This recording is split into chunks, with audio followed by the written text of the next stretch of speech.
Welcome to MPX 9 News. This is Kylie and Bailey. reporting to you live. Today we will be going over a topic that has been known to this world since the 1400s, the Atlantic slave trade. We will be going over some main topics and talk about what happened from the start of the trade to the present and how it impacts us today. It all started in the 1400s when the Europeans found that Africa had a great supply of gold and wanted to take it so that they could use it in their economy. As this expanded, what began as a journey to find gold and spices became a trade network exporting African slaves, and this had continued for 400 years. The first slaves came in 1444 from northern Mauritania and was brought to Portugal. From Mauritania, the Portuguese moved their way down the west coast of Africa, creating contacts all the way down to the Cape of Good Hope and around the other side of Africa. Through these contacts, the Portuguese initiated trade relations that grew in the Atlantic slave trade. Once it was known that Portugal was involved in the Atlantic slave trade, more countries from Europe, like the Dutch, French, Spanish, and British, when the transatlantic slave trade came to an end, it did so rather suddenly. Brazilian authorities began arresting slave ships at the end of 1850, and the last transatlantic slave expedition completed its voyage in 1867. There were many people involved in the Atlantic slave trade.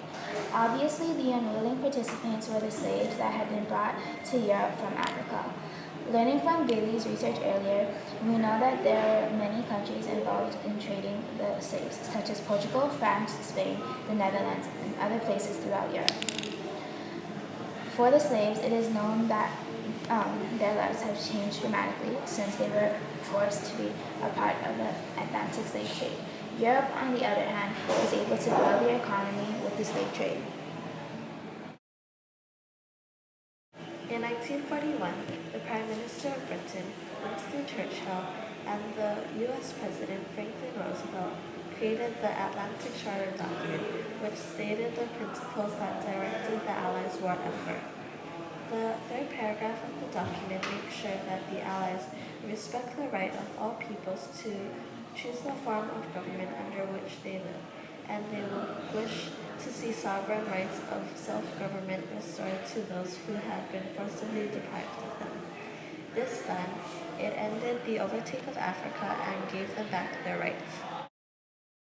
Before the colonialism, the governments of the colonies were enforcing the oversight and the process of the exploration of resources of the European civilization in Africa.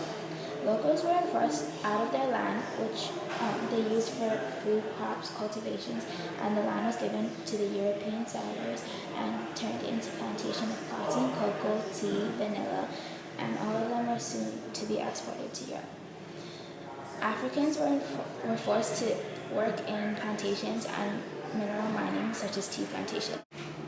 Along with the exploitation of resources was the intent to assimilate Africans to European cultures. Traditional beliefs in the European people's norms and practices were despised. Thus, Africans were forced to take on the Europeans' beliefs, norms, and practices and set aside their beliefs. Although some of these things are no longer in effect, and some places in Africa allow you to believe in what you want, there are still European people living in Africa, and some Africans are forced to work in jobs that the Europeans didn't take. What is your take on the Atlantic slave trade? What would you do if you were in their situation? Think about it. Until next time, thanks for listening and see you next time.